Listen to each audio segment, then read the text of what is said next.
Hello.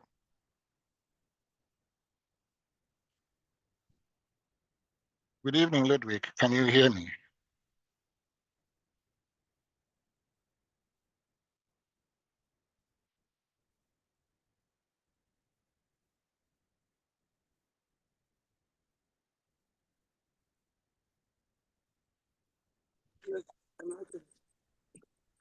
We can still not hear you. Can you hear me? Yes, I'm hearing you now.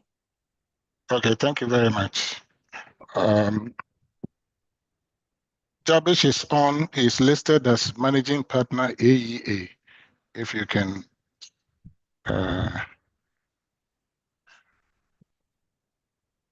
connect him. And Andrew Bafo is also on.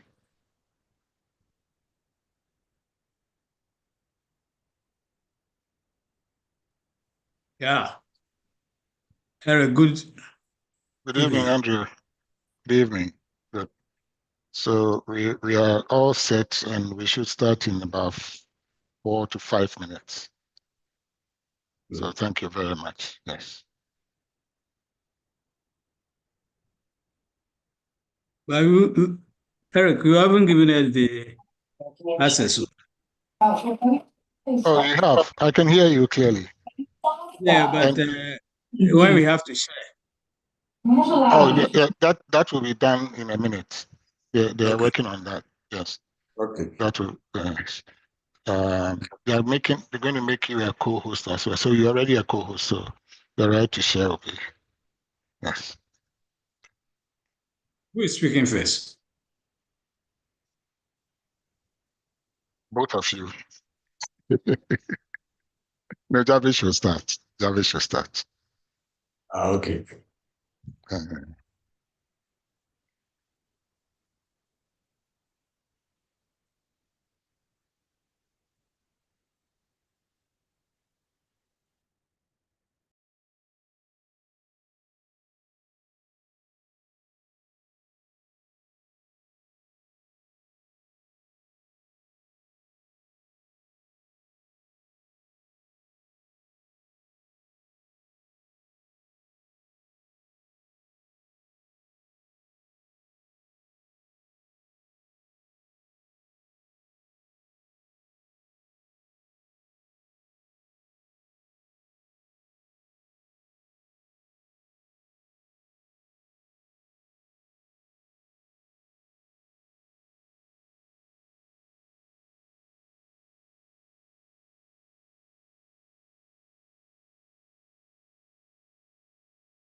Good evening, ladies and gentlemen. In just about 2 minutes, we will be starting this evening's program.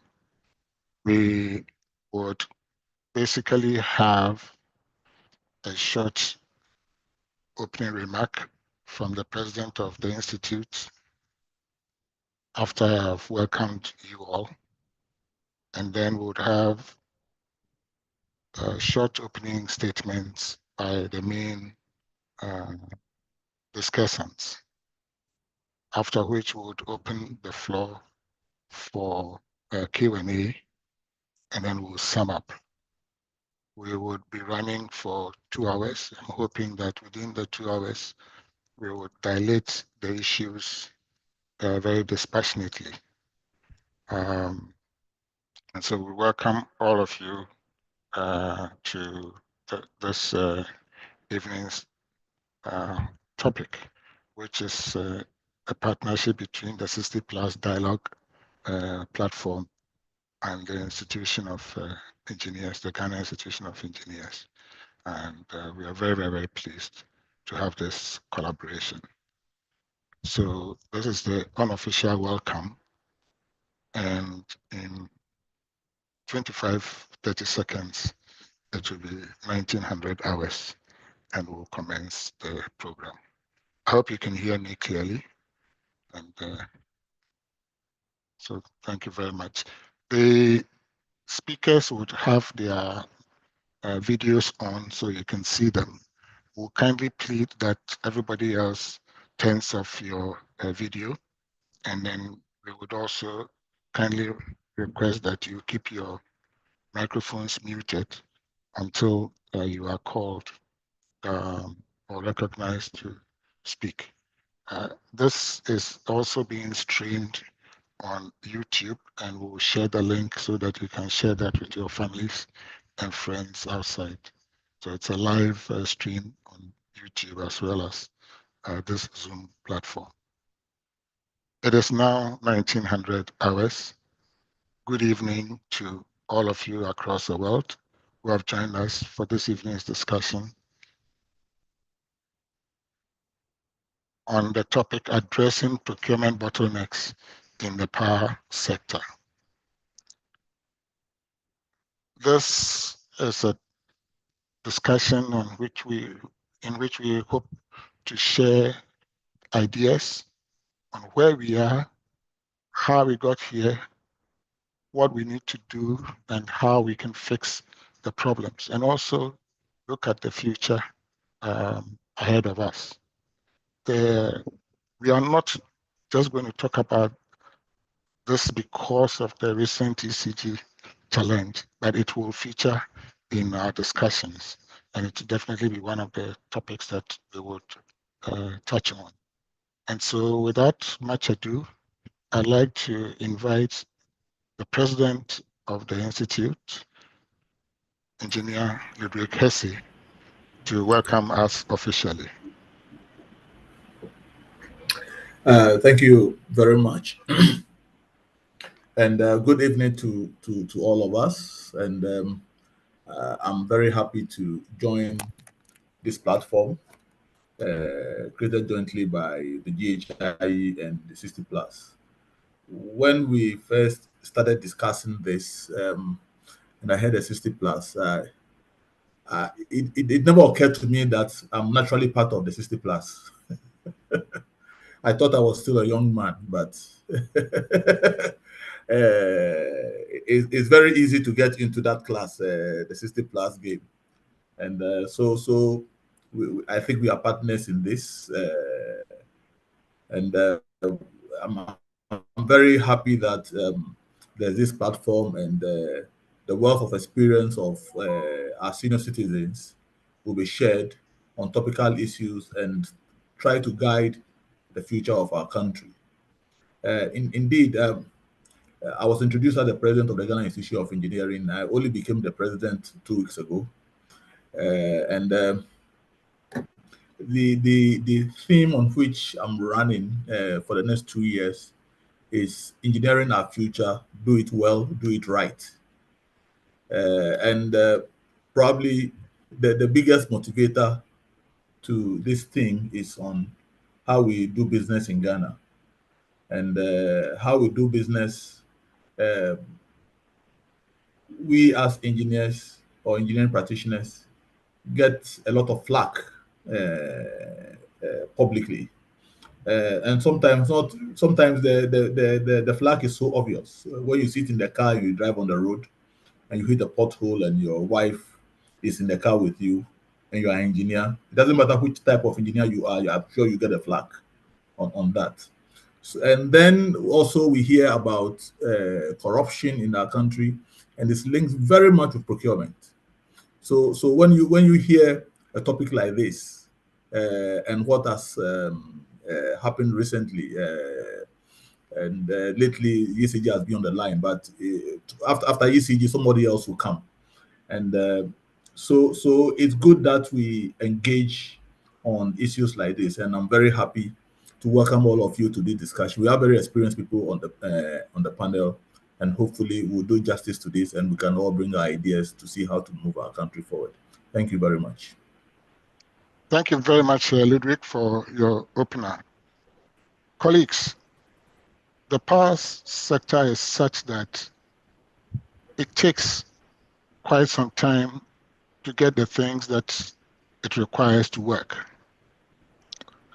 Unlike a caterer who requires rice and can go to Melcom or some other shop to just buy some bags of rice, with respect to the power sector, you sometimes have to order, you sometimes have to have items specifically made for you. And so there's considerable lead time. You also have situations where you have to keep stock, sometimes to avoid the risk of going off completely when you have certain kinds of faults. That is why in the system you may find transformers and so on and so forth lying around. But nonetheless, what we are going to be talking about today basically is, why are we where we are? Why do we have procurement bottlenecks? Is it a question of bad engineering? Is it a question of poor judgment? Is it a question of poor governance? Is it corruption? Whatever it is that we have, we need to discuss them today. And I'm very lucky that to discuss this are two very seasoned practitioners from the power sector itself. Engineer Jabish and Mr. Arthur, and then Engineer Andrew Bafo, both of whom have burnt their feet in the fire of the sector for many, many years, in both policy, in technical, as well as in management. And so they've done it all. And today we are going to have this passionate discussion. Without much ado, let me invite Engineer Jabish to kick the ball rolling. I think he will focus largely on governance, and then we'll start the discussion. He will speak for about 10 to 15 minutes. Jabish.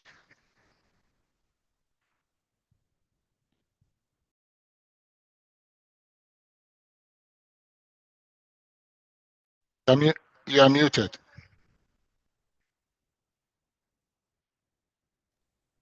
Yes. Sorry. I was saying thank you to you, Eric, and thank you to Engineer Hesse for the introductions that you have made. This is particularly an interesting one for me, and a little delicate as well, because you are bound to say things that are likely to be perceived as criticism of various sectors. But at this point of 60 plus, we have to be dispassionate and be able to discuss the things that need to be discussed. Now, we'll see that most of these things start with what we call governance issues. And of late, governance has been an issue of concern to myself and to quite a few others as well. Now, what is governance? When we talk about corporate governance, what are we talking about? It's just a question of the rules, the processes, and the practices that are used in managing a company, such that it can make responsible decisions and it can be ethical in the manner in which it does the business that it's supposed to do. That is what good governance is.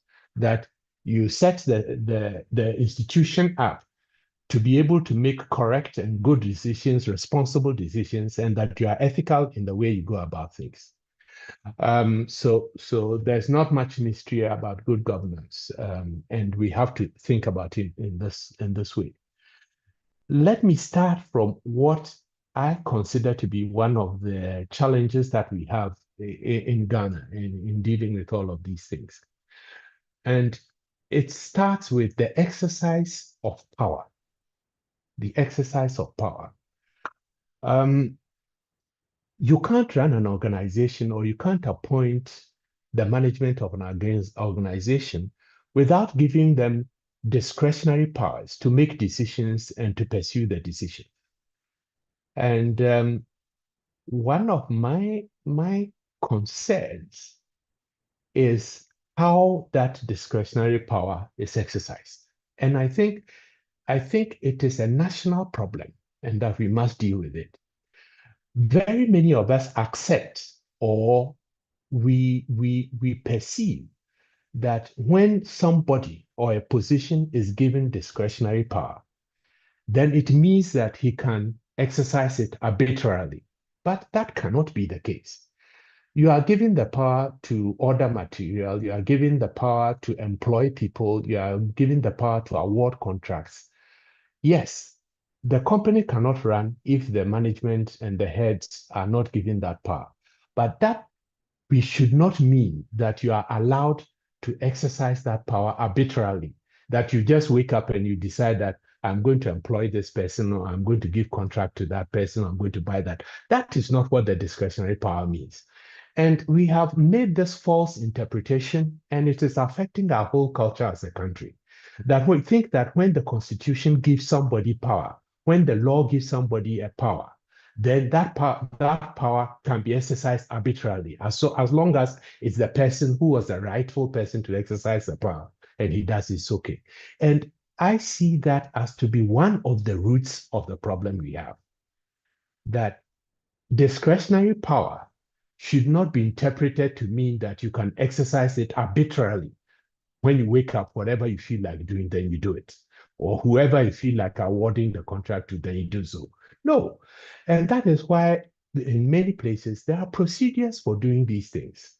Procedures, there are rules, and there are practices by which you should go about it. And for me, that is critical. And when I step back and I look at all the things that we complain about in the country, that is the one thing that if we tackle, it should help us to resolve most of the difficulties we are having. Once you have these rules, the practices, and the processes in place, then the question is the discipline to follow what has been written. And in many places where the rules work properly, you cannot begin to exercise a discretionary power without laying down the rules by which that power will be exercised. So let's take a classic example. Every manager will have a right to employ staff. But you don't employ staff just by yourself. There are rules guiding it. You want to advertise, you want to interview, you want to put them through a test, and you want to rate them and rank them and so on. That's why there are rules. And until you have put those rules in place, you shouldn't be recruiting or employing people. Similar rules apply for procurement. So there are rules for the procurement. You have to establish those rules first, and then have the discipline to follow them to achieve what you want to do. So for my introduction, I mean, that is what I see to be the fundamental challenge that we are having in Ghana, and especially in the state enterprises, that the exercise of these powers are viewed as you have a right to be arbitrary. And we must try and put a stop to that, and probably insist that nobody can exercise the powers that you have been given unless the rules governing how the power will be exercised have been established and that you are following them. So, Eric, let me leave my introduction statement there. Thank you very much, Javish. I think it's very, very important, the discussion about the exercise of power and the whole notion of exercising it ethically and without arbitrary, if you will, nonsense, in quotes. Tonto, it's your turn. Please unmute yourself, yes. Eric, I think Javish has put the nail on the head at the right distance, and I will just get into some of the details where difficulties of the distribution and in general the power sector is. Rightly, the rules are there. It is only how it is used. It is the abuse. And some of these abuse basically can be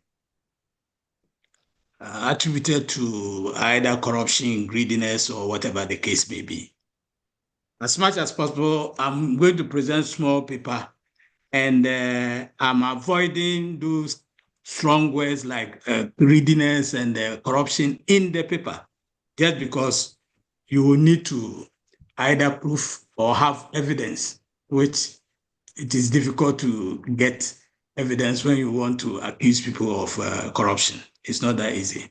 So let me quickly take you through the document I have, the PowerPoint I've prepared so that we quickly go through it.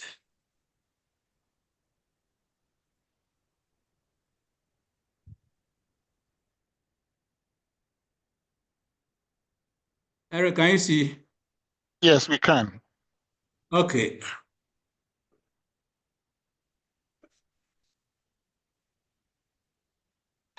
Procurement management is critical to efficient and effective management of the power sector due to the sheer volumes of materials needed for normal or abnormal operations. If you look at the sheer volumes, I'm just giving some small example.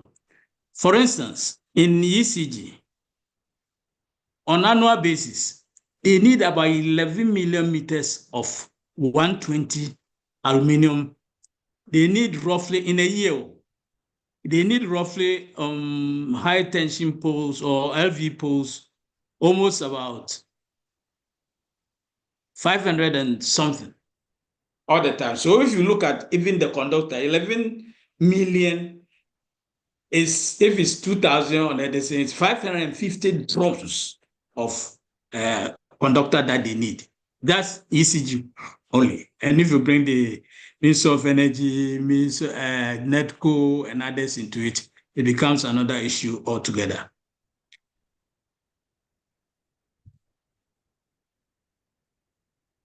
The cost of materials roughly takes almost 60 to 70% of the annual budget. And if 70% of your budget is in procurement, then you need to look at it very critically. And as the rule says, most of these materials are normally central for cost control. They are centralized. And then you find the inventory management, that's where the materials are given out for projects and for maintenance, are done in the regions, areas, or districts, depending on where you are. In the power sector, procurement materials and materials management are cohesive, meaning they go hand in hand. In VRA and Greco, it is recognized. Procurement at director level. We use procurement at deputy level, reporting to the director finance. NETCO uses procurement at manager level because most of their major materials are still helped by VRA. ECG, by sheer volumes, have even the procurement management separate from the materials management at director level. And at Ministry of Energy, the materials management is at a manager level. So all these are being to show that procurement or materials management is very key, and people really know what they are about. And as Gabesh said, it's fundamentally controlled by the PPA law. so that we have the competitive bidding, which is supposed to be mostly used. We have the selective tendering, which is more, when it is applicable, you apply it. Single source or sole sourcing, that's for proprietary and critical items, where PPA approval is required for every single or sole sourcing. All these things are done. And almost all distribution and generation materials are exempt from custom duties, but rent and other levies are to be paid to the relevant port authorities. The main challenges in general, that's for everybody, is application of policy depend on the government of the day. The previous government came in and said, pay duty and seek refund, even if your goods are exempt. This was a very big cause for ECG's difficulties, because now they have to raise money to pay the duty. And duty may be, even if you take it to be 25, even 10%. For a 500 million destiny, ECG have to cough $50 million Ghana cedis. And where are they going to get that 50 million in? Well, before they seek refund. Sometimes there's delay in obtaining PPA approval, especially on replacing proprietary parts. PPA means, I think, once a month. And if you happen to send your request when they have met, then you have to wait for 1 month. And some things like if a power transformer has given in, you just can't wait. Those are some of the challenges they face. Then for the utilities which are registered as liability companies, ECG, Greco, Netco, those companies are supposed to be free from the PPA this thing, but because they are owned by the government, PPA continue to define the government funds as an issue. This I will talk about it later. Then the other main challenge is the financial distress of these companies. So ECG's inability to pay the setup players, leading to cash flow problems for all the power sector groups. Undue priority given to IPPs at the detriment of public sector utilities in the sharing of the revenue and the cash waterfall mechanism.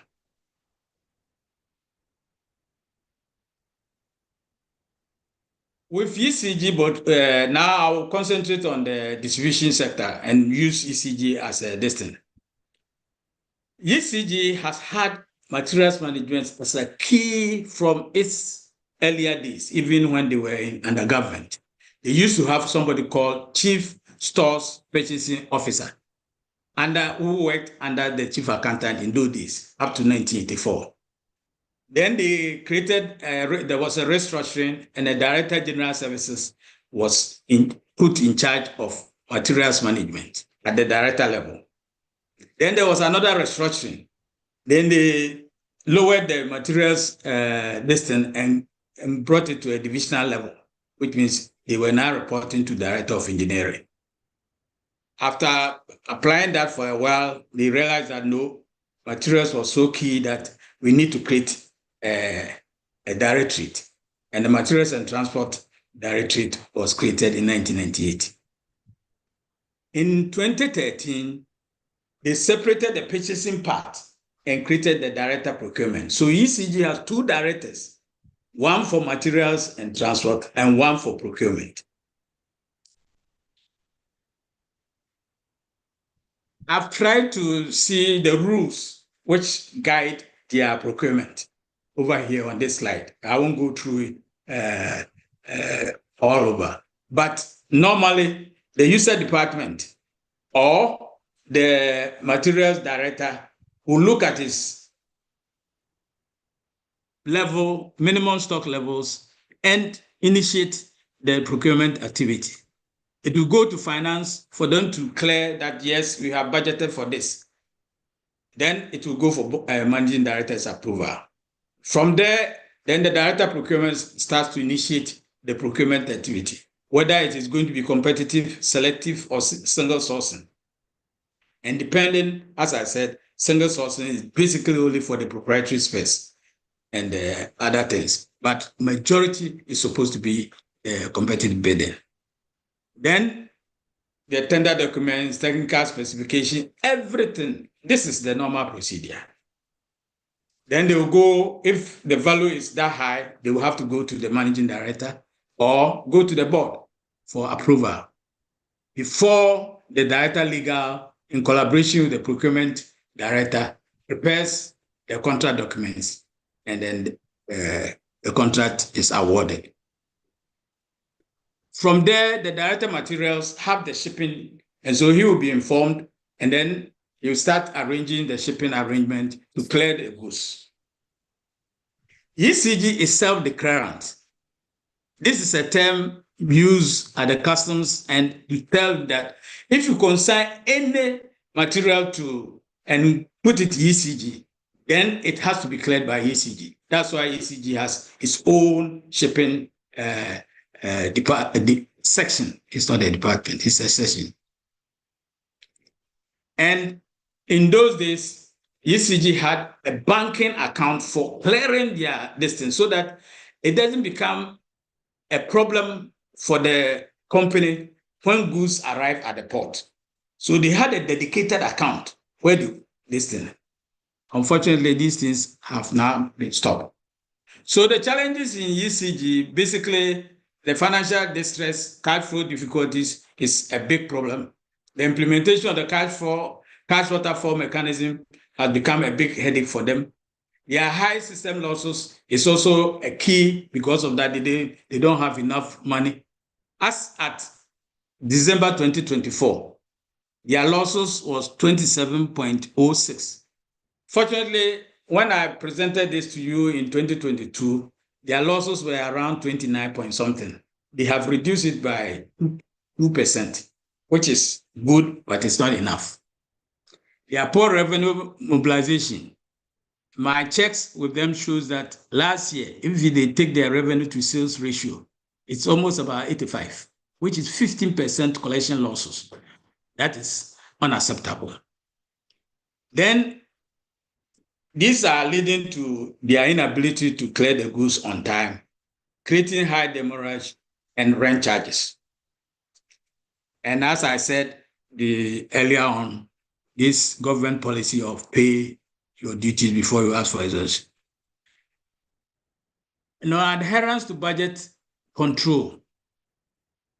Excessive use of suppliers credit. Let me explain this suppliers credit arrangement. It's basically somebody comes and say, I can supply you conductors at this price, and I'll pre-finance it. You pay maybe in 2-3 years before you go. With these cash flow problems, when somebody comes that he can supply you the materials and you pay in 3 years, that is okay. But it's more or less a single sourcing type of arrangement. Unfortunately, this is one of the key problems of ECG. They use this suppliers credit arrangement without any reason, and it is one of the key problems they are facing. And some of them, the suppliers credit come, and then they won't conform to the terms of the credit. You say you pay 3 years, they will come and say, oh, I'll give you a discount. So if you can pay me early, I'll be this. And before you realize, you get a call, oh, you pay him and they take the discount. You pay, and then it becomes a problem for the system. Then abuse of authority level. Jabesh mentioned the fact that discretionary power shouldn't be used arbitrarily. Here is another key problem of the management of ECG.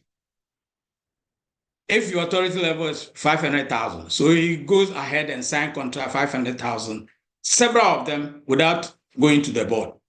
And if it's $500,000 and he signs 10 of them,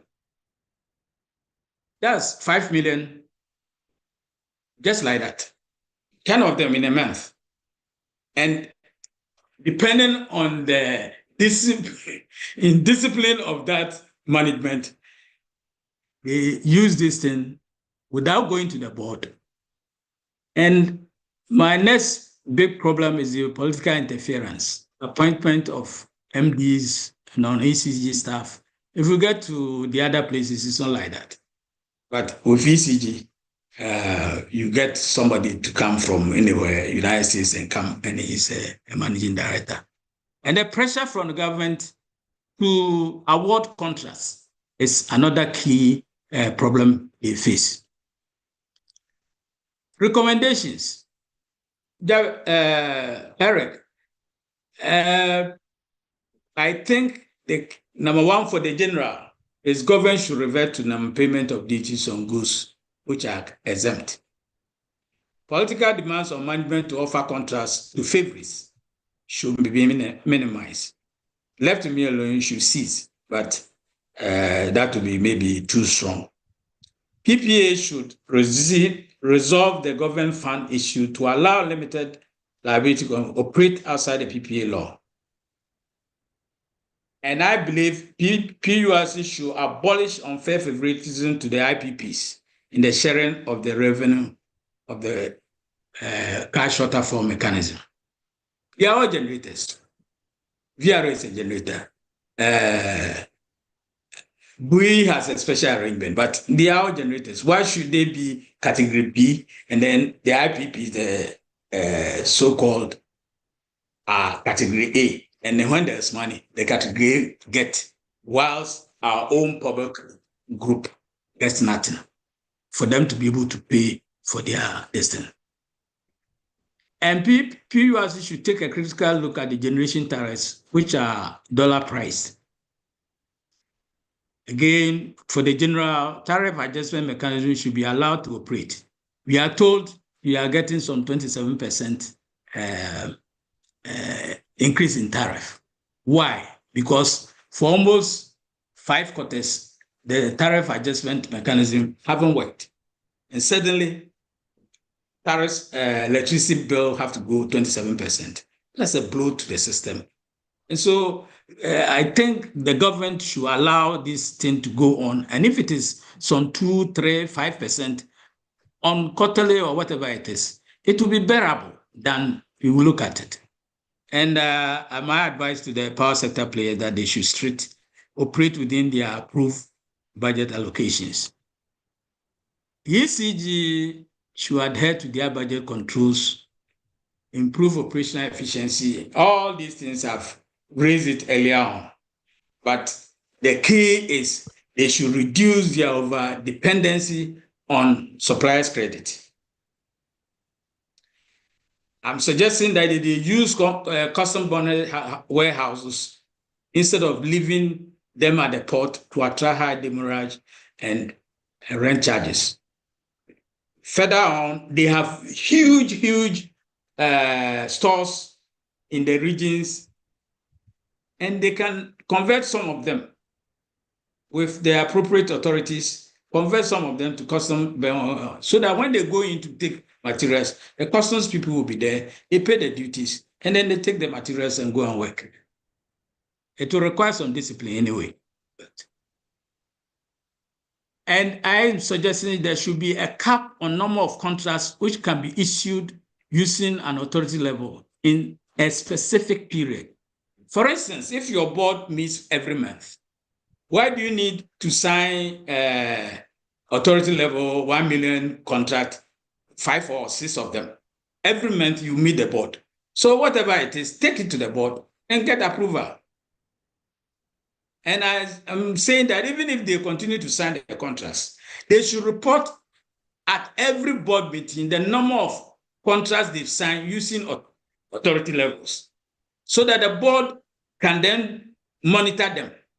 So if you sign 20 contracts and you go to the board, then you justify why the 20 times 500,000 is almost 10 million. Why have we signed 10 million contracts without our notice or approval? And I think if that can be done, it will reduce abuse of the authority levels. And government should take a critical look at the turnover of ECG MDs. The average life cycle of 2 years per managing director is not acceptable. This, if you start from 2009, there have been not less than 8 managing directors. Not less than 8 managing directors. How can they think forward? How can they have a vision and make sure that the company is running? If you are coming for this short term, you are only breeding, what do you call it? Some amount of corruption. Because the man thinks, if I'm going to be here for that short period, why don't I make hay while the... So I think they should look at these issues critically. And as much as possible, imposing non-ECG staff or non-power sector staff as managing directors should be minimized. Eric, I'm done. Thank you very much, Andrew. Both you and Jabish have raised very, very, very delicate but very direct points. I think you've spoken about the fact that procurement could be managed properly with good discretion in the management and use of authority levels. You've talked about avoiding piling up a port debt by using and converting existing warehouse structures into bonded warehousing, that customs bonded warehouses, to eliminate the upfront payment and then paying the relevant duties where duty is supposed to be paid at the point of utilization.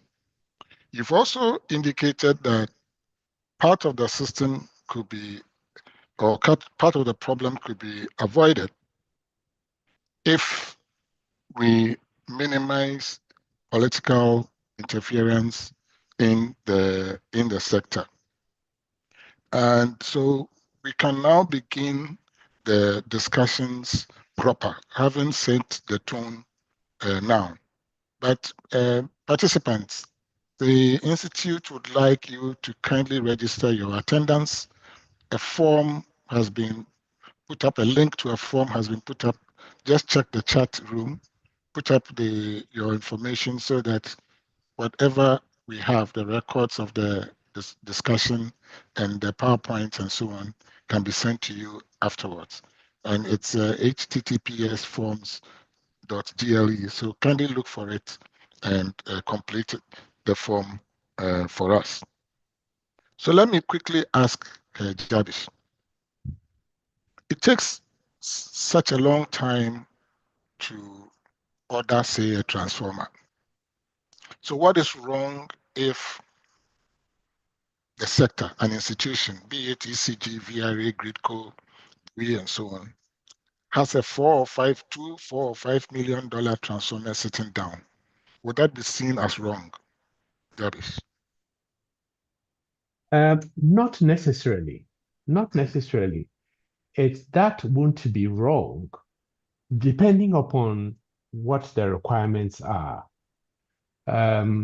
If you have, and you have to look at your failure rate. You can, if you have only 4 of those transformers in service, you may not find it justified to have an extra one sitting down, or you may, depending upon how critical it is. But where you have 100 or so of them, then probably there's better justification for having 1 or 2 of them standing by. So it depends on what the needs are. For me, the important thing is that decision on how many to have must have been done responsibly, and that is where I'm coming from. If you are doing it responsibly, you know that. I wanted to talk a little bit about the political interference that please do. Yes. Engineer Balfour was talking about. I think that let us Ghanaians Can you look. put on your video, Jarvis, please? Okay. Thank you. Thank you very much. Please Sorry. proceed. So what I was saying was, let us as Ghanaians look clearly at what happens. Yes, probably quite often the person exercising the influence is seen to be the politician. But it's somebody who is pushing the politician to influence these things. It's somebody. And most often, most all of us know, sometimes you can get family and friends pushing you. Sometimes you can get your townsfolk or your chiefs and so on pushing you. But most often, and most often, it is business people who go to their political colleagues to find a way to apply the pressure. And so let's not be kidding about this. It starts with our business people. They are the ones who go and invite the political person to apply pressure for him. So let's look at that clearly and see how to deal with it. If look, the politician, if he was going to apply pressure, it wouldn't be for any of these things. It is the business people and those who are dealing in business who go and see the person they are related to or contact with and then exercise the influence. So I would like us to remember that's where most often it starts from. Thank you very much. Andrew, you also mentioned, for example, let's say ECG requires, let's say 40,000 kilometers of 11 kV conductor per annum, just as an example. What is wrong if they have 3 years worth of them? Well, if they are going to use 3 years this thing, then they must also have a multi-year budget. You don't use annual budget only and then allow a 3-year consumption to be imported in year one. Where will you get the money? But if you have a 3-year budget, then you would have allocated a multi-year budget. You would have allocated, and then your cash flow will also follow that. So you know that in year one, you will spend a certain amount of money. In year two, you will spend a certain amount of money. In year three, you will spend a certain amount of money. And if you are not using the multi-year budget system, then please, let's avoid it. If it's only strictly annual, then don't go there because you won't even have the money to buy the things. That is where the temptation to use supplier's credit becomes the issue, because then somebody will come and suggest to you that I can supply you all the 3-year this thing. And you don't have to pay me. You have to pay me in 3 years' time. You put your finance people to work. Thank you very much. Another problem, I think, There's another. Okay, yes.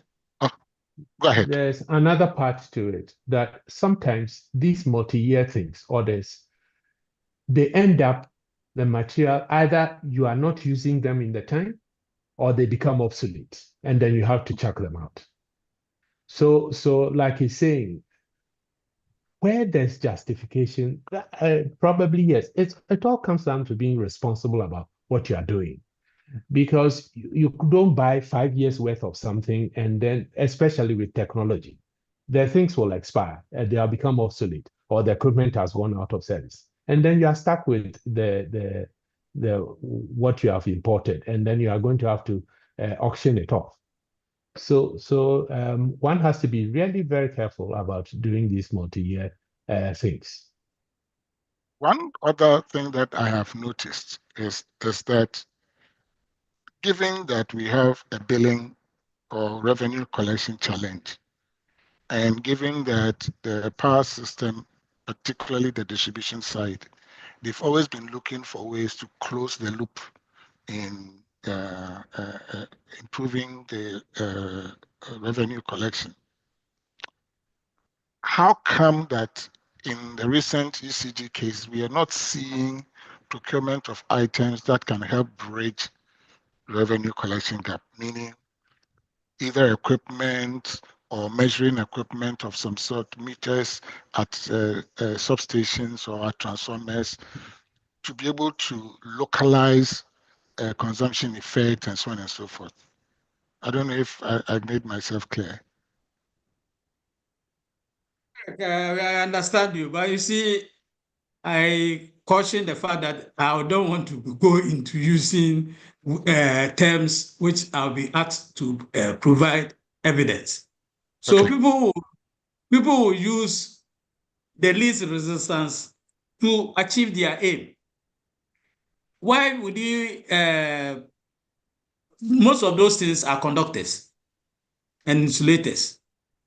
Why would we want to get a lot of conductors when local content is applied? We have a lot of conductors manufacturing companies in Ghana, at least not less than 5.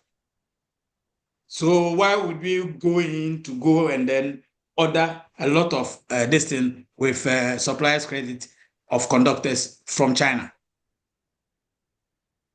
It boils down that there is something behind. It isn't just because we need the materials. Mm-hmm. Okay. Very good. At least I think we've set the tone. The floor should now be opened. I will be asking further questions of you both in due course. But let me now open the floor. Please raise your hand up if you wish to speak, and we would recognize you and you can ask your question. The facilitator would ensure that you can raise your hand and unmute yourself.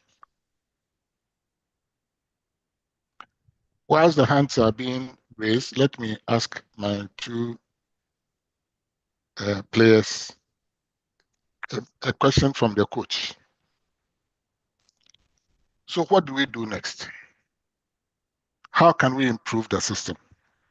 You've made some recommendations that's listed. In fact, somebody, what's his MC? Somebody raised a point a few minutes ago, pointing us to an LI, where it says, in fact, this is from Engineer Michael Dede. He's saying on your last point, he says it is important to note that Act 819 or LI 2410 specifically makes it illegal to point a non-engineer to head an engineering organization. Would you call ECG an engineering organization or a business organization?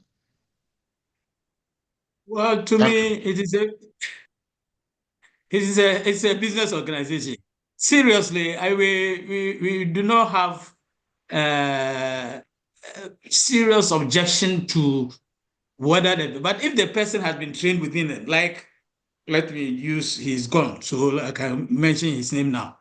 Edward Mankwa was with us for as a director legal for 10 years before he was made managing director.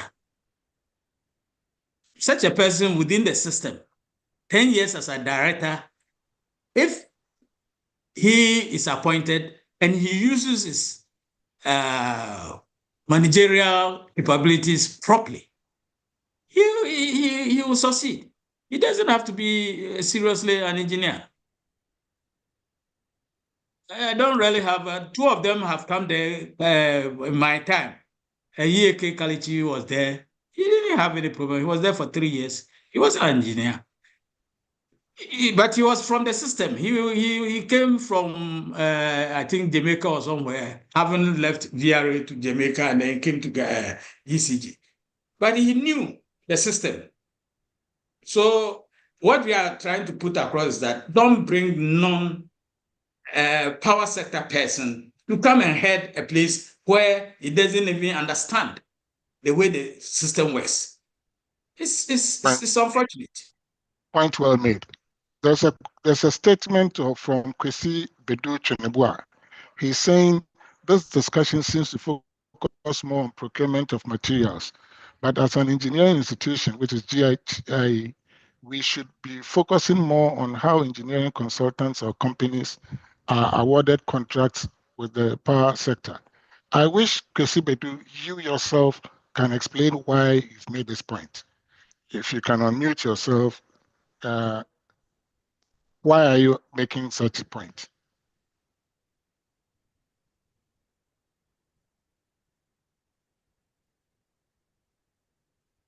Kwesi,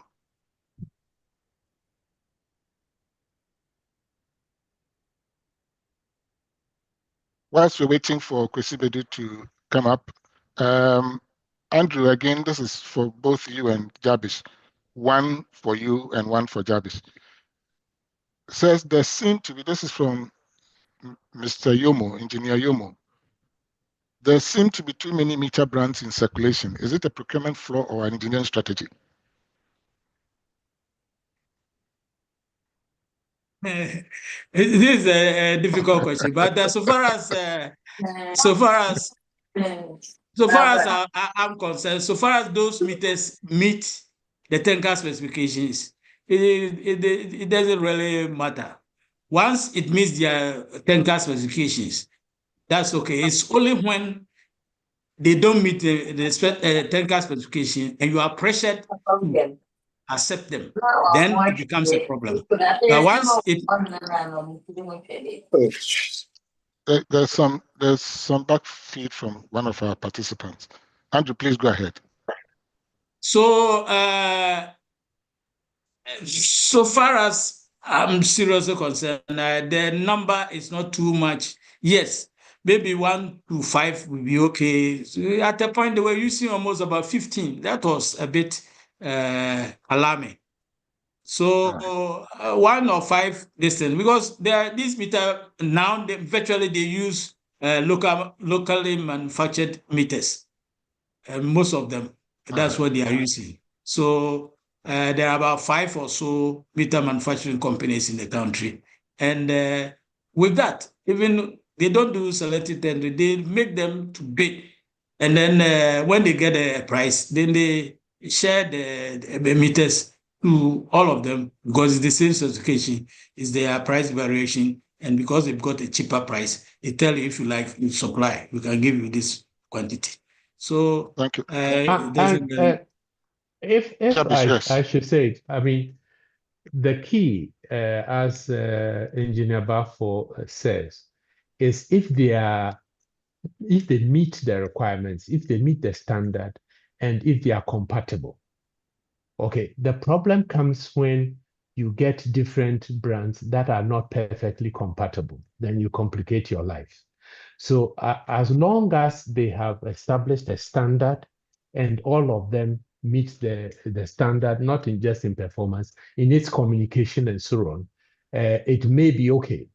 But otherwise, you'll get some of the problems that have been seen in the past when particular brands are not performing or they are not receiving commands from the center, or it's a proprietary something and you have a dispute with the manufacturer and then he blocks you. So there, if they are done well and they are compatible, it may not be a problem, but otherwise you'll have a challenge. Jabish, whilst you are still, your mouth is still warm, you have been overseeing internal audit in your former role. There are 2 questions. How do we strengthen the internal audit functions? And if possible, how do we implement independent oversight mechanisms? Is that for me? If it's for me, what I will say is that, look, with all that I've seen, I think that the most important thing to ensure the performance of good governance in these organizations is transparency and accountability. That we must find a way to let what is going on in these organizations be totally transparent and visible. Somebody had told me previously, he had a saying that sunshine is the best sanitizer. if we can make sure that if it's procurement, whatever you are doing, if it is published and information is available beforehand, we'll be able to deal with some of these things. That you offer to, you intend to buy, let's 5 years worth of something, put it out there for stakeholders to see. And if you'll find somebody criticizing that, why are you buying 5 years worth of this material? And it will, that sunshine on that whole process may allow and prevent some of these excesses from happening. So I would say putting in place clear systems for transparency in what is going on will ensure accountability and will save us from some of these. Thank you very much. At your right, engineer, your hand has been up. You may want to raise your point. At your right. Thank you so much, facilitator. I wanted to make a few comments, observations. The first one I wanted to say is, first of all, it's been said that it does not matter if the meters are different and so on, so long as they are compatible and so on. That may be true, but you know, if you have similar or the same type of devices, they reduce the time of training. It is easier to train people to do the same thing. And also in these days of networking and so on, it makes the protocols and so on easier, because if they come from different sources, you might find that there might be in detail some problems with compatibility or the protocols in linking to the various internet networks. So even though it may work, it is much easier if they are as much as possible the same. And this is a remark I wanted to make. And the next thing I wanted to say is, you made mention of the fact that if you have an engineering institution or some people came from somewhere and they were in the system and they grew up with it and they were able to manage well. Yes, you can be chief executive from anything and anywhere. If you are very good at management, you'll be able to manage it. But in any organization, I think you have people in line and you have people in staff position, advisory. You may even, supposing you talk about, for example, Vodafone or MTN or something, you will have people who may be accountants or who may be even having much bigger salaries than the technical people who operate the system. But certainly, if you are in Kolebu and you are not a doctor or something, surely it will not read well if you become the chief executive, because you will not be in line. You may be in staff position. You may know everything in there, but it is just fair that it is an engineering institution or is predominantly engineering in nature, then the people in staff position who are engineers should take precedence over managing the place. The last thing I wanted to comment is what my brother Jabez said, that the agitation or the always comes from the businessman and to the politician, who then facilitates the deal or something like that. Whatever happens, irrespective of where it comes from, the decision to do it or not to do it rests with the person making the decision. So if somebody asks you to do something that is wrong, the decision lies with you to refuse it. Don't do it. One moment, please. Please, there's somebody who has switched on his microphone, and there's a lot of. No, it's not here. No, I know it's not you. I'm trying to get the person to. Yes, please proceed, Ato. Go ahead. Okay, thank you. My last comment was about my brother Jabez, who made a remark that the agitation to proceed with some kind of underhand deals and so on always came from the businessman or something, and then the politician or the friend facilitated it. But that businessman or that friend hasn't got the power to do it. He may, no matter how much he wishes, It must come from the person with the power or the authority to do that. And therefore, if he has the ethical nature, if he has the moral right to do it, he should not do what is wrong. Okay? It is not who is right or who is wrong, but what is right and what is wrong that matters. So if they approach you and you have the power and they tell you the wrong thing, please don't do it. Thank you. Well, thank you very much. Actually, I think I just want to make a comment on the point of the external people coming in. I don't think that Andrew meant to say that no qualified person from outside should be brought in. He's saying preferably. No, he hasn't said that. Haven't said. He hasn't said so that. Let me repeat what I said. No, Yeah. I know what you said. Just a second. I know what Okay. you said. But just to add up to this, it is also true that sometimes, and I'm not talking just about ECG, the people we may bring from outside of the country to run some of these large public institutions are not even senior or management level people overseas. And therefore, it sometimes makes it look as if the local institutions here, the VRAs, the ECGs, are small entities that you can bring a small person to just run, simply because the person is from outside. I think the point that Andrew made is that we must strive for excellence in recruiting people to lead our organizations. I think that's the point that Andrew. Yes, I agree with that strove to into make. I was just endorsing what our friend Dede mentioned. He quoted some. Yes. Okay. Yes, and I wanted to say that in fairness, since you cannot go and head a law firm, no matter how experienced you are, and so on. So is it we should try and promote the engineers and so on in that, because they will be in line, and then train them if they don't have the managerial skills in order to be able to perform. Point Okay. well made. Ludwig, your hand is up. Ludwig, and then we'll come to Isaac.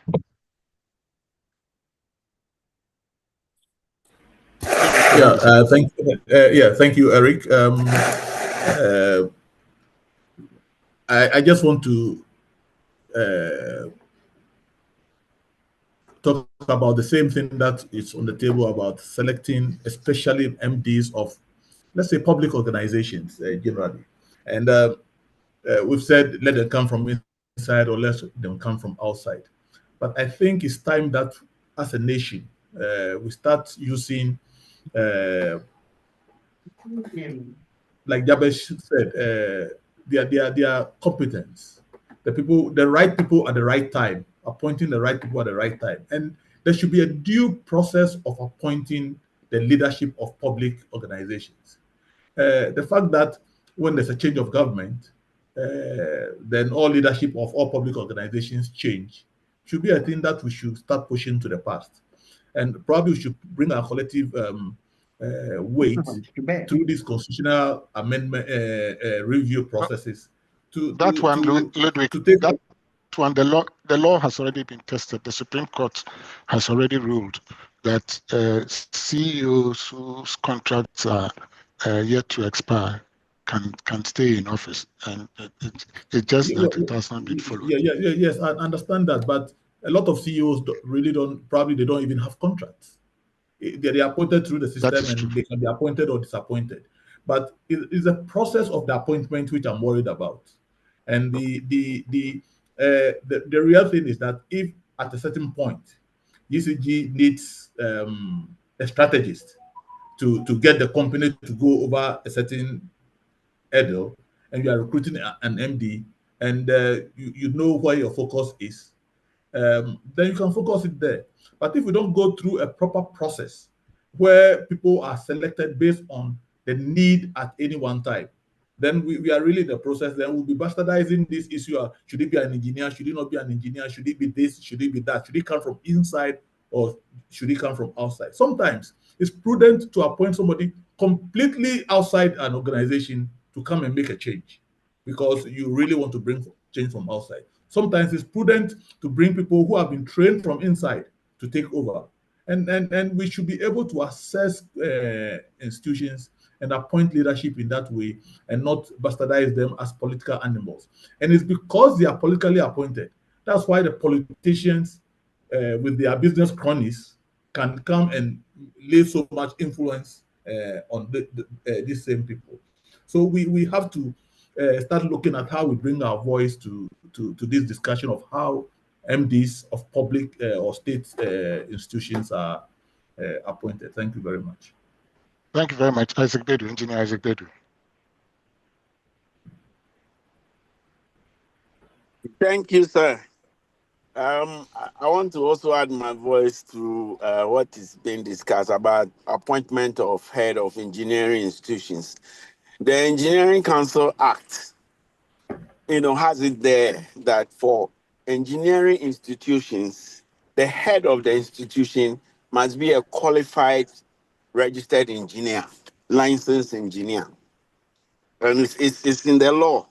So I don't think we need an amendment. I think what we need is for the engineering community to come together and start demanding the enforcement of this law. But Andrew, Isaac, before you go ahead, the question is, has the Engineering Council actually identified which public sector institutions in Ghana, or for that matter, private sector institutions, qualify as engineering entities for which the heads must be engineers? Is there a list like that? Well, it's work in progress, not yet, because we are yet to register all the firms that are engineering institutions in this country. We haven't started that yet. And that is something that the council is working on, coming up with the criteria for registering the firms. But that law is there. So once that is done, we should be able to enforce, and the engineering community will be able to insist that this person is not, and therefore, just like the way the lawyers can do theirs, we can also do that. But I also have another question. Engineer Totobafo also said that ECG is a company, limited liability company, and so they should be allowed to operate as such, and that he will come back to it. But I didn't hear him elaborate on that. I wanted to find out if they have to do that, how do we ensure that their procurement process and everything is robust such that we'll always have value for money? And they will not be doing the same things that they are doing, we perceive them to be doing now, which we think is wrong. If they are doing it on their own as a limited liability company, do they have a very robust system to control such situations? Thank you. Thank you very much, Isaac. And I think the earlier point you made, Colleen Butchahit has also asked the same question. But Andrew, there's a question directly targeted at you.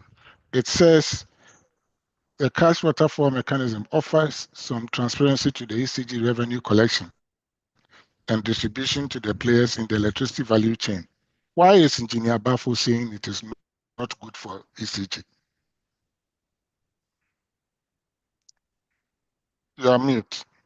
I don't think that Engineer Bafo said mute. that it is not good for ECG. He didn't. That's not what he said.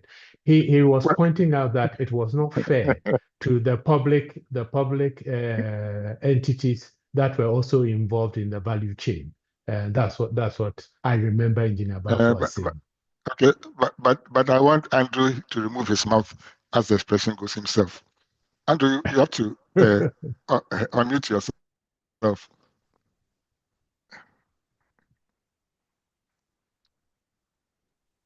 Yes. Sorry. Okay. I'm not. I said the public sector group because it's not fair. Why did they categorize some group A and B, and then the A people get the money, and then the B people, which are the public sector, Greco is VRA, they will be at the background. Meanwhile, they are also suffering. It's only that their order of goods are reasonable, but they have cash flow problems themselves. because the ECG is not paying them as they are supposed to. Meanwhile, the IPPs, it reached a point where IPPs, ECG had to even go and buy fuel for IPPs. Where? And why? I think you've removed your mouth properly. Matthew, your hand is up. Matthew, iPhone 15 Pro Max, your hand is up. Can you ask or make your contribution? Matthew. Yes, can you hear me, please? In fact, yes, please, what's your full name? My name is Matthew. My question is, considering Matthew, what's your full name? My name is Matthew Matthew. Sedo. Okay, please go ahead. My question is, Go ahead. considering the technical nature of ECG's operations, based on the panelist's experience, would you advise or recommend that the person that heads that procurement department maybe be an engineer, but then will have some procurement professional education, just because of the technical nature of the area? Andrew, I think you can answer this, but I believe they're already engineers. But so far, since 2013, the first one was an engineer of some sort, but not an electrical engineer, but he was an engineer.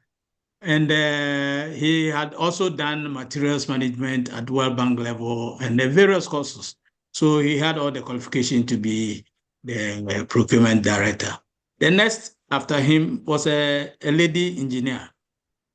And she equally, after being appointed, also added a few courses on cost and purchasing and other things, and they would handle the place properly.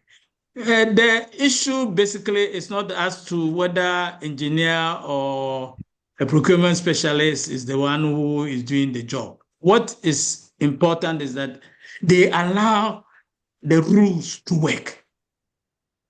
They allow the rules to work. If it is competitive bidding, let us go ahead and do competitive bidding.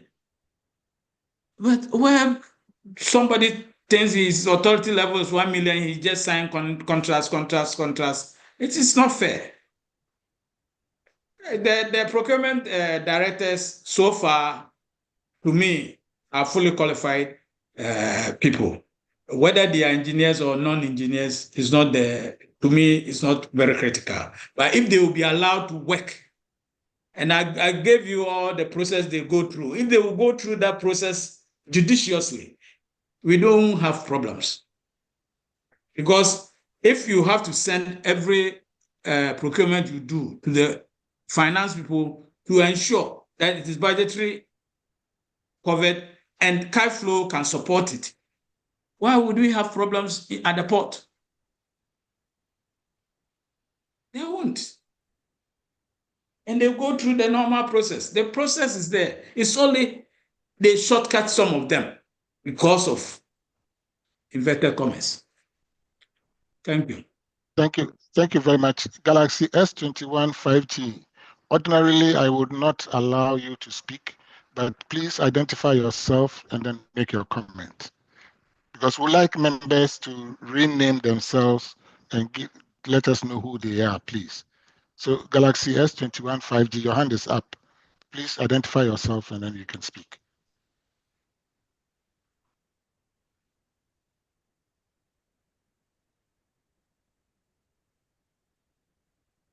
In the absence of speaking, Engineer Nana Kojo-Yanka, can you speak, please?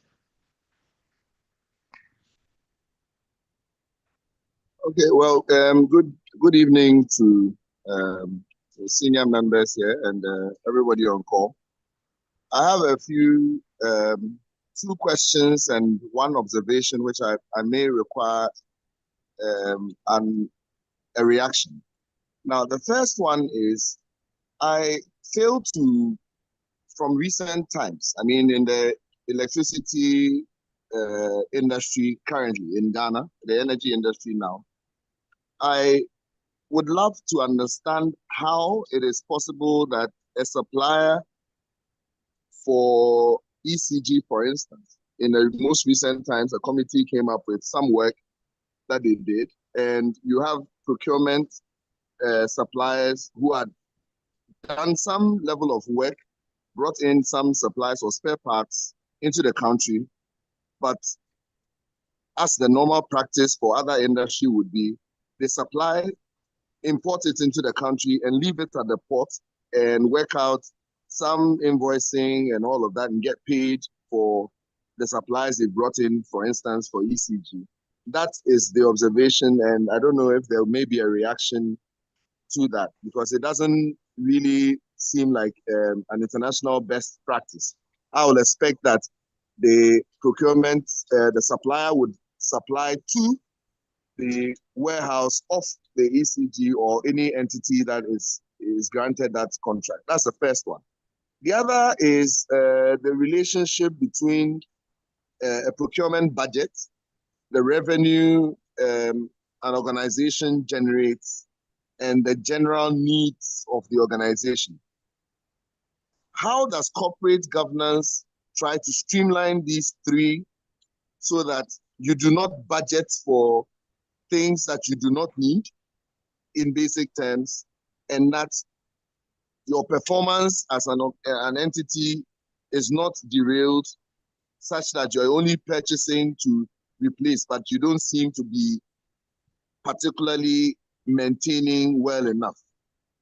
And then the third one, if I'm not overstretching it, is that is there no way to build capacity? So for instance, there are issues of procurement supply items like cables and all of that. We have a lot of good companies under the AGI that make, for instance, cables. I can readily think of Tropical Cables and, why can't we have local suppliers when we know that these are items that generally for our electrification, rural electrification expansions, these are readily sourced out items and spare parts that we require, so that the very sophisticated ones that our local economy does not support, we can import. What is the over-dependency of importation? These are a few of the things that I've picked up and I wanted to share. Thank you.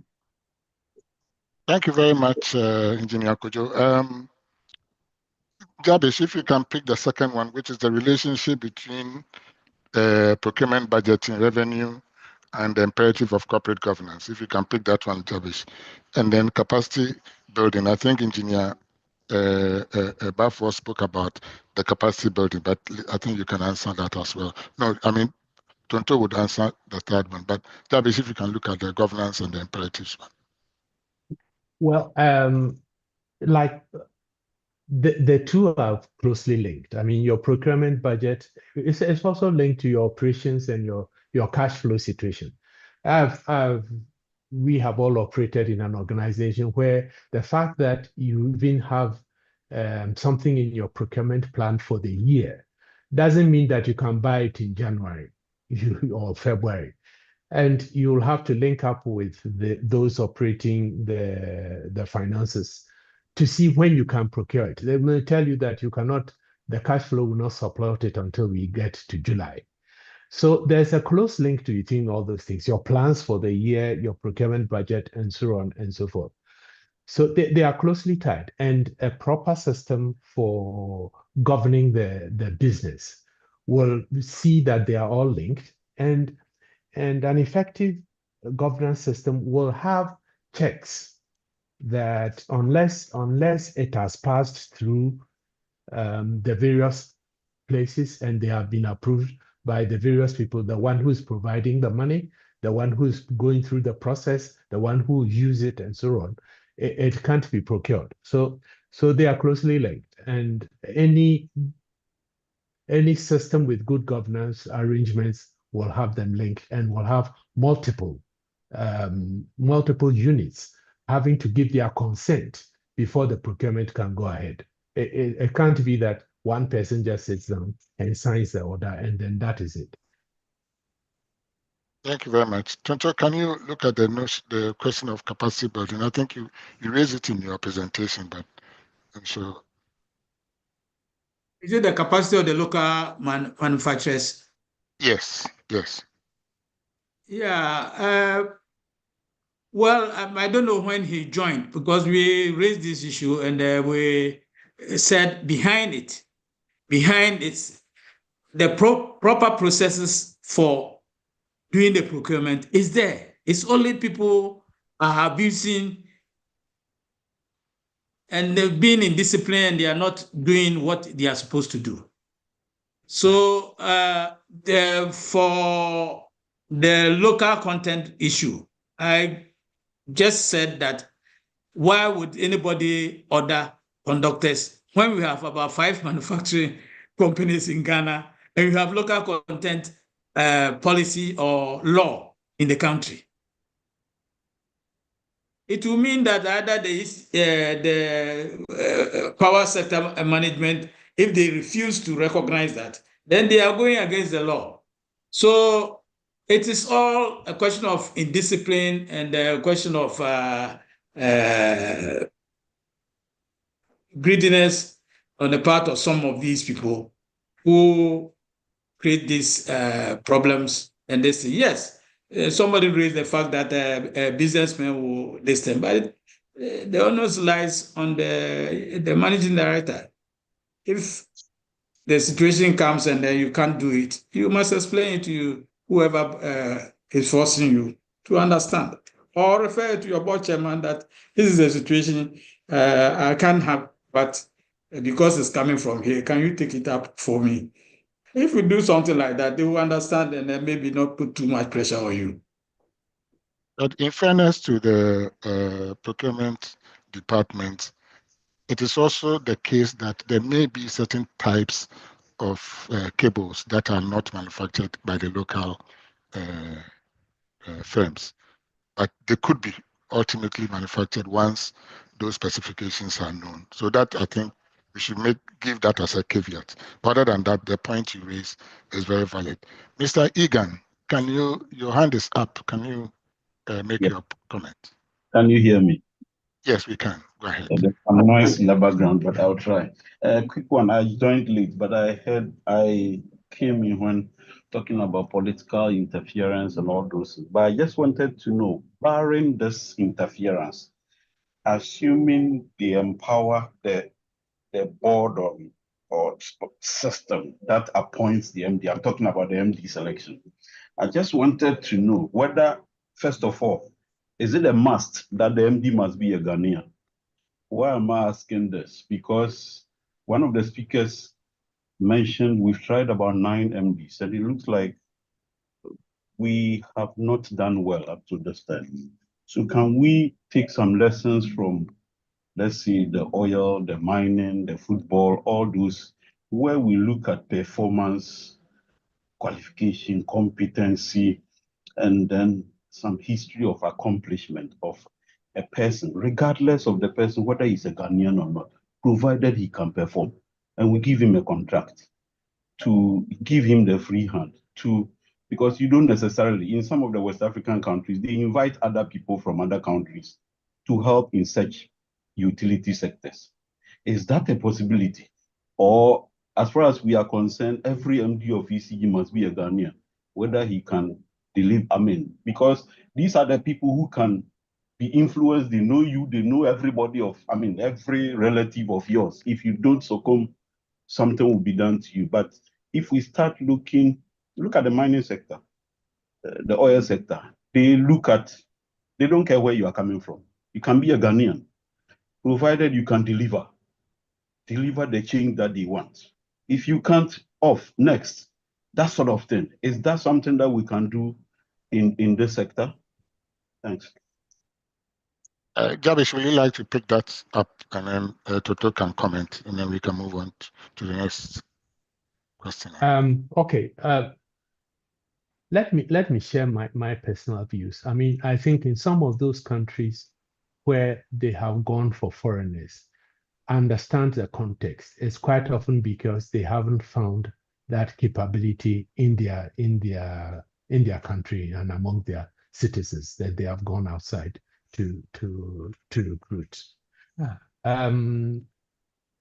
If there is enough pool of competent people of your citizens who can perform it, I don't see why you would choose to go outside. The other thing I'll say regarding this question of appointment and what had been discussed previously, I think what is important is that the person has a sufficient intimate knowledge of the business. And I think that's what we are missing. It's not whether the person is an engineer or not an engineer. I've seen engineers who have been appointed from a different place into a power organization, and they have not been able to perform because they didn't know what the business was. They didn't have an intimate feel of what the business was about. And they were just floundering.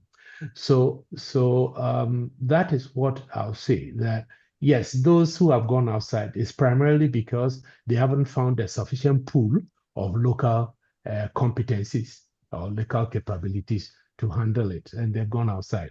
But if you do, you virtually have no incentive to do what Mr. Egan is suggesting. Dante, would you like to add a point or two? I think Jabesh raised it earlier. And since he said he came in late, it's about corporate governance. If your board is a well-without type of board, then you, the managing director, can't do what you like. So if you take the oil companies and those things you were raising, they have very strong boards there. And you, the managing director, will have to follow your line and make sure that you are doing the right thing and everything transparently. So the problem we are facing in Ghana is that our board tends to be a little bit, it's difficult to, on open platforms like this, to give your firm opinion on some of these things. But unfortunately, so you can have a board where the board chairman and the managing director are quarreling.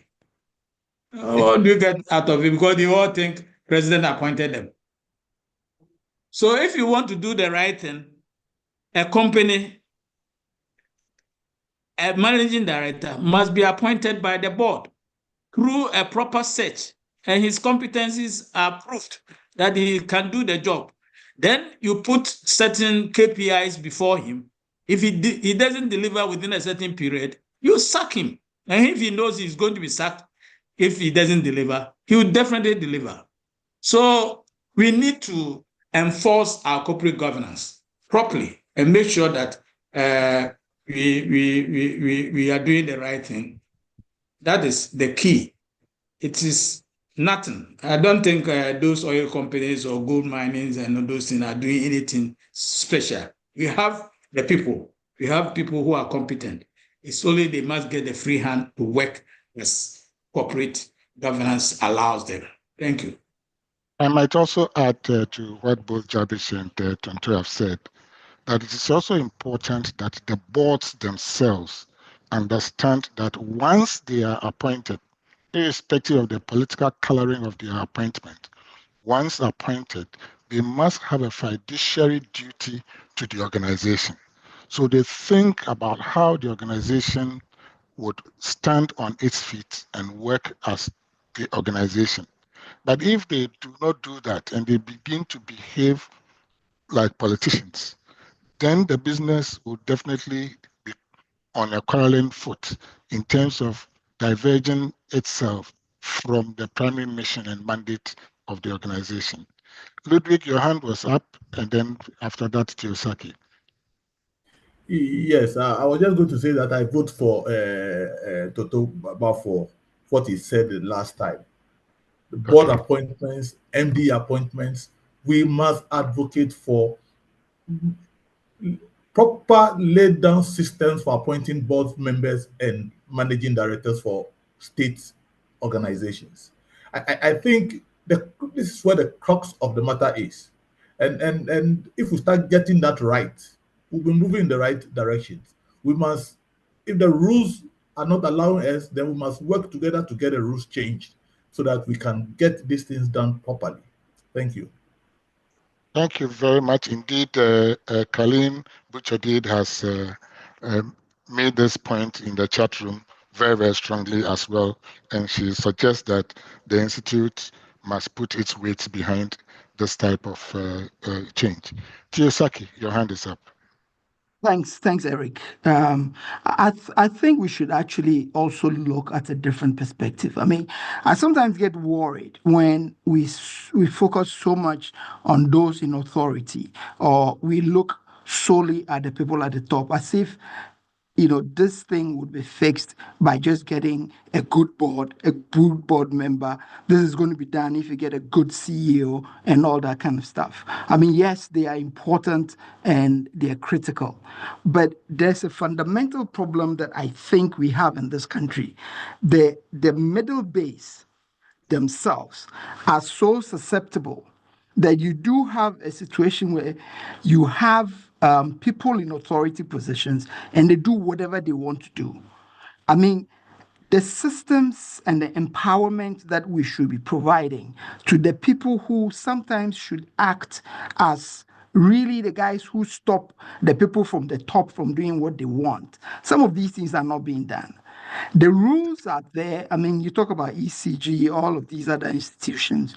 There should be people within the middle level, because these CEOs, these board people, they don't do these things that they do themselves. They don't go and sign any check. They don't do anything. They are aided by people, middle level directors, even technocrats who actually themselves are looking for favors, and then they allow them to do that. So I think it's important in having this discussion to always also think about what is it we need to do as a country to strengthen the capability of the people that we have in the middle level and to stop some of the things that happen. I mean, in VRA, I never knew, Eric, I was going to be 60 plus in these things, but I just realized I'm part of the 60 plus.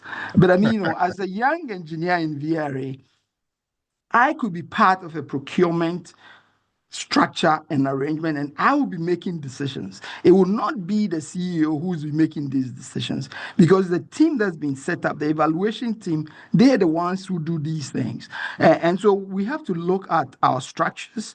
That's one. We also have to look at empowering the people, and the people who themselves are doing most of the work should actually have the courage. I mean, same thing as when you say the CEO should have the courage to tell the president or whoever has appointed him, the manager or even the engineer who's been told, go and bring and write the memo so that I can do this, should have the courage to stand up and then, do that, make sure it doesn't happen. So that's the perspective that I thought we should put in this conversation. Otherwise, I get worried when we always blame the man at the top. Thank you, Eric. Thank you so very much. In Eric, fact, if I can add yeah, to it, I mean, please. I think that I share Theo's concern. When we focus so much about the appointment, it won't solve the problem. And we have to have the system in place. And like Theo is saying, if the middle is going to stand up, it will be because there'll be sunshine on what they have done. There'll be transparency, there'll be accountability for what they are doing. And for me, after looking at this for a long time, I'm convinced that the way to even strengthen those who want to be upright is to make sure that there's always sunshine on what is going on within the organization. That's what will give people the courage to stand up and say, look, the light will be shown on this thing. I'm not going to be part of it. But if he's going to remain in darkness, then people will go ahead and do these things. Thank you very much. In fact, the last few minutes has really focused on the sanctity of governance, the role by both the top, the middle layer, and the people on the ground. At the end of the day, it boils down to one thing: corporate discipline, corporate fidelity, corporate ethics and ensuring that the practices that we have are the practices that are expected of the organizations we have. Unfortunately for us, let me use the word unfortunately, the operation of the power system in Ghana is no different from the operation anywhere else in the world. We face the same issues, we go to the same markets, we compete with the same manufacturers and so on and so forth. At the end of the day, if we don't get the procurement right, we will not be able to service our operational needs and we'll have problems on the ground. Mr. Galaxy S21 5G, you have come 4 times, your hand is up. Kindly identify yourself and this time please contribute. Hello. Yes, go ahead. Good evening. Good evening. My name is Ango Bediaku. Okay. Yeah. Please, I will talk about my contribution is on 2 issues. Tariff. Okay. I observed something in Kenya. In Kenya, with their mix, any deviation from their mix, that very month, the difference is passed on to the customer. If it's as a result of inflation, forex, or a purchase of diesel, because they have geothermal, hydro, and diesel. So any deviation from the mix, they pass it on that very month onto the customer. That was years ago. The second one, we are talking about procurement. What about the power purchase? I think ECG buys from where it pays in cedis, but in all the IPPs, they pay it in dollars. Can we have a second look at it? Or there's nothing we can do about it? The third one is the deregulated market. I think it falls under Energy Commission. They keep on lowering the threshold. And the more high consuming customers keeps on moving from ECG to other maybe generators. And the more they move, the more ECG will be worse off. Because for residential and the residential customers, in terms of revenue, it's not much, but you spend so much to collect it. Unlike the high consuming customers, the mines, which everybody is running to, you can take one check, it can cover the whole operation of one region. So maybe some of these things also have to be looked at. And then the establishment of the PLC.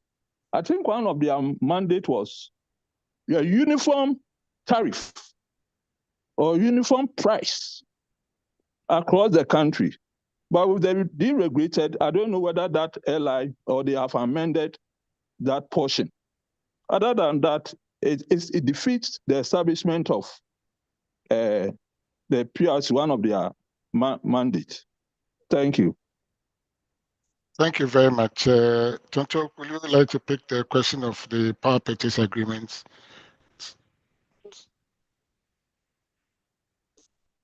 We raise power purchase agreement. Yes, If it is the dollarization, I raised it earlier on that yes, that the PURC should look at the pricing of the generation thing. The IPPs pricing it in dollars while the public sector use and ECG collects in cedis. So every time they seem to be, once the value of the CD continues going down, then they have to generate more CDs to pay for the same energy, which is not a good arrangement. So I think one of my recommendations was that PURC should look at the dollar-priced generation. The issue he raised about uniform tariff, that is a big issue, which if you want to discuss it, it's not only energy, or it's not only peculiar to electricity. You go to petroleum and everything, all of them have the same problem. that you buy fuel at Paga, it should be the same price as if you bought it in Tema. So that's a big distance. That's is a little bit beyond us. It's a constitutional issue. So I don't think it is a question of PURC being able to change it as if you say pricing in Ghana should be uniform everywhere for every product. So that's an issue. So I think the rest, I think I've already raised it. Maybe Yes. it didn't join early.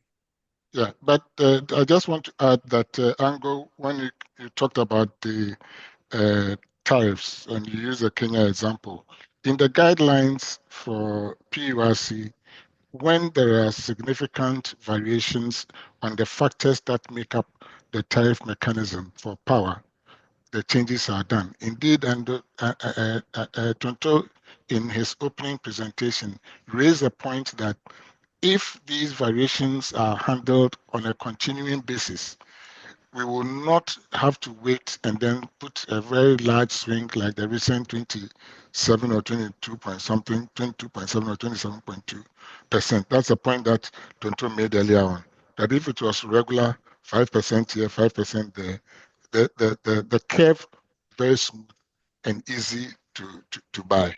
I think Tonto, you made that point earlier. Yes. Okay. Very good. Accurate. Can Yes. I clarify Yes. something about uniform pricing for Ango? Yes, please do. Uniform pricing, what it means, it doesn't mean that everybody or different segments play the same. It means that if you are a household consumer anywhere in Ghana, you will pay at the same rates. Okay. If you are for that particular where you are located for that type of consumption, it should be the same. That's where the uniformity comes. It doesn't mean that the household should pay the same as a commercial enterprise or as a mine. No, the uniform pricing is for the location. So once that is your load, wherever you are locating in Ghana, it should be the same pricing. That's the interpretation of uniform pricing. No, Mr. Chairman, if I may come in. Yes, I know that is what I'm talking about. Is the uniform price across the tariff classes? Or maybe no, it's not across. It's not across the tariff class. It's a category of consumption. It's for that particular type. The class. Yes. Of each class. A yes. uniform price in each class. Yes. But what you are talking about are different classes moving out. And that is not a problem of uniform tariffs. No, I'm not talking about different classes having the same price. But within the class, it should be uniform. But when you come to where others are going to the IPPs, and then especially you see that there's differences. Then there are different classes. They are charging different. No. There are different classes. Okay. Yeah, Angle. Once you go to the deregulated market, you have to convince the person you are purchasing the power from to swing towards you. And you have to make a deal with the person. So the two of us could go to, let's say, Yanka power production.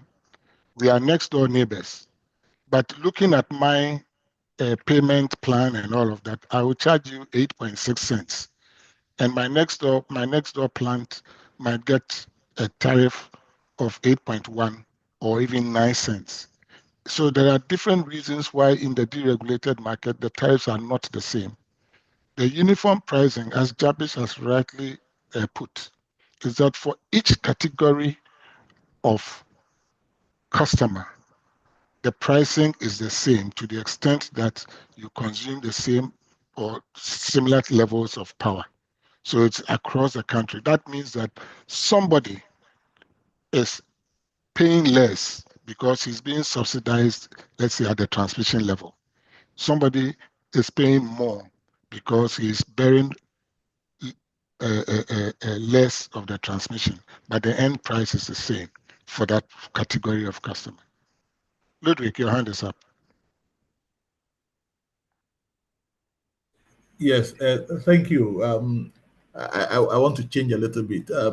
Recently, I had to have a meter change on my premises, and what I realized was that there are people who fix the meter. They are contractors or suppliers or agents who probably are not known to the district office of the ECG. So there's a situation in which middlemen can come in. Somebody called me, but because I knew the district manager, I called him, and the person turned out to be a fraud. And they say, okay, we'll get you somebody else. But the point is that somebody can come to my house and fix a meter without going through the district office. And when I asked, I was told, oh, the procurement is done at the top. And they began to know the people eventually, but the people don't really come through them to come and do the work. I still don't understand this, and I'm hoping that probably Engineer Andrew can probably clarify this a little. I'm sure Andrew, this one. I'll try and give you what I've gone through before. Basically, what they have done now is that they are making the meter manufacturers install the meters before they are paid. So the meter manufacturers have got their own contractors. But there's a link between the district and because the district will give the meter manufacturer the list of people who have paid and need meters. So the list will go to them through their, now they use technology and through email or whatever it is, and then they are informed. Ideally, before they come to your place, the contractor should link to the district to know that I'm covering this area this day, so that the district can also monitor them. But when they don't do it, in most cases, we always want a shortcut. Instead of this, some of them will quickly come to your house, and unless you question them, if you don't question them, they will do what they want to do, take your particulars on a sheet of paper and leave it to you, and you go. But in an ideal situation, they ought to have made the district aware that they are within a certain vicinity, changing the meters or installing meters for so and so that they can also monitor. But apart from that, I don't think they do it. But now it is the meter manufacturers who are responsible for installing the meters, because earlier on, when the district technical officers were in charge, they were hula baloo about corruption, you were middle guru boys and so many things. So they wanted to take all these guru boys and other things out of the system and say, you, the meter manufacturer, we now give you the power. When you get the list, go and install. So they give you all the geographical codes and everything, and they are able to get to the site without much problem. So that is the order of the day. It has its own challenges, and maybe they will work on it and then see how best they can resolve the challenges. Gentlemen, that is my facilitators, discussants, and ladies and gentlemen on the call.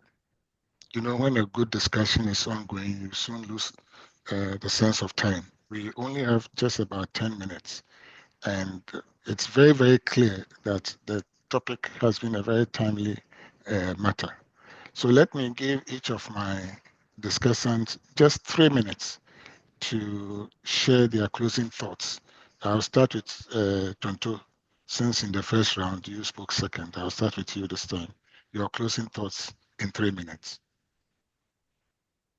Eric, thank you very much. And I think the response have been quite interesting. I believe that these problems we are facing can be ironed out if people will be disciplined and people will act in the proper way. If all our procurement will go through its normal process, we don't have anything. Nobody is going against single source, sole sourcing. But when we do it too much, at the expense of, they tend to be expensive. The supplier's credit, they are not cheap because they add their financing cost onto the arrangement. So they are not that cheap. But if no COFIO, because of that, will continue to do that instead of doing the competitive bidding where we will get things cheaper and go through the normal processes, we have a problem. So let's take some of these recommendations in good faith and let good governance work in the system. Thank you. Thank you very much. Before Jabesh speaks, can the backroom share the form link again? Jabesh, your closing thoughts. I think that I'll close with what I've come to believe in these things, that yes, we can wish all along that people will do the right thing, but if we don't have a way of shining a light on it, the temptation is, as has been, will be too much for people to bear. That it's an easy matter to publicize what we are doing, what we are going to do, and that is one way of guaranteeing that even if you put somebody who wanted to be crooked in that spot, and he knows that there's going to be light shining on what he's doing, the temptation will be contained. So my closing thoughts will be that let's figure out the best way of bringing transparency to these things. And that is the only way we will solve this problem. Have the governance structures in place, have the rules, the processes, and the practices in place, and then let it be a requirement that what is being done within the organization is published for those who are interested to see. And then hopefully we can bring this thing to an end. Thank you. Thank you very much. Sylvia, Mr. Free, I have called for closing comments, but I know that if I don't allow you to speak, you will take me to my father's farm and whip me. So you have 1 minute to make your contribution. Since you are lost. Ludwig, since you are the co-host of this, you also have 3 minutes to share your closing thoughts. Thank you very much. The president of the institute. Yes, we don't care whether you are 1 week old or not. You are the boss.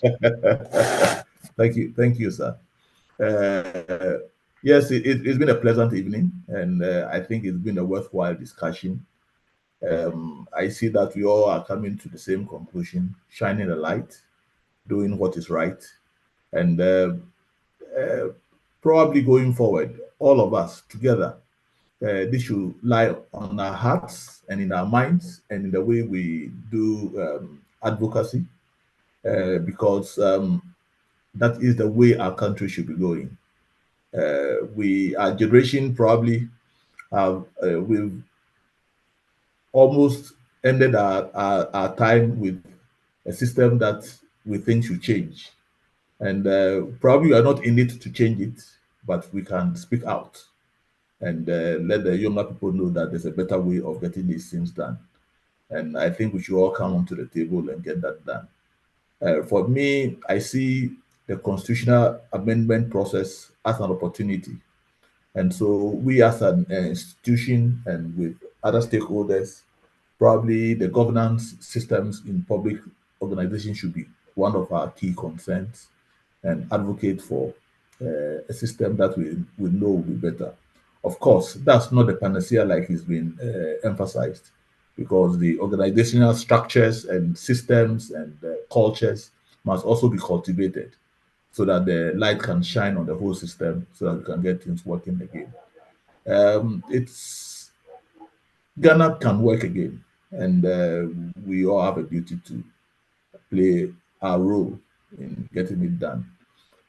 Thank you very much, and I'm very grateful to you, Eric and Jabesh and Tonto, for making this happen. And I know there was a lady also behind it who was jogging all of us, and we also say thank you to her.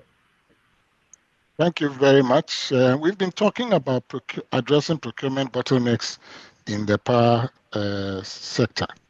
It's very, very clear that the root of the problem has just been institutional discipline, because on the technical side, we know what we want.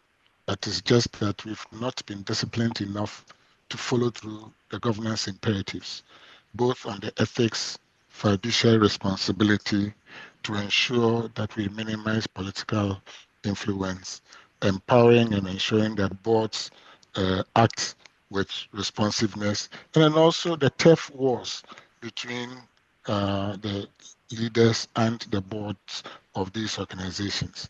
I will close by reading a private statement sent to me during the course of this discussion. Oh, wow. Corruption has become systemic and a social norm, and this session could also have been titled Addressing Corruption in Ghana.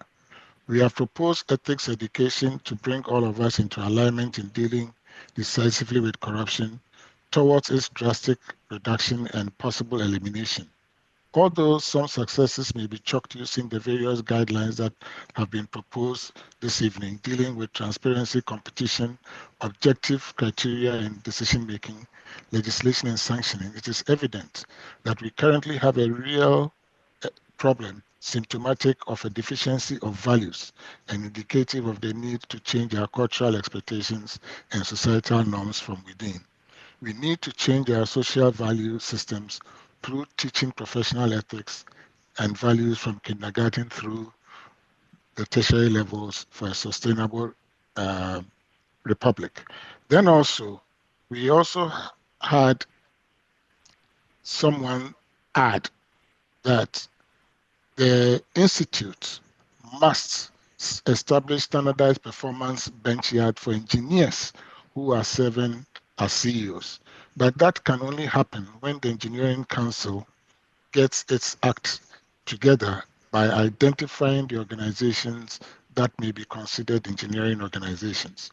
So with that, I would say thank you so much to all of you for participating.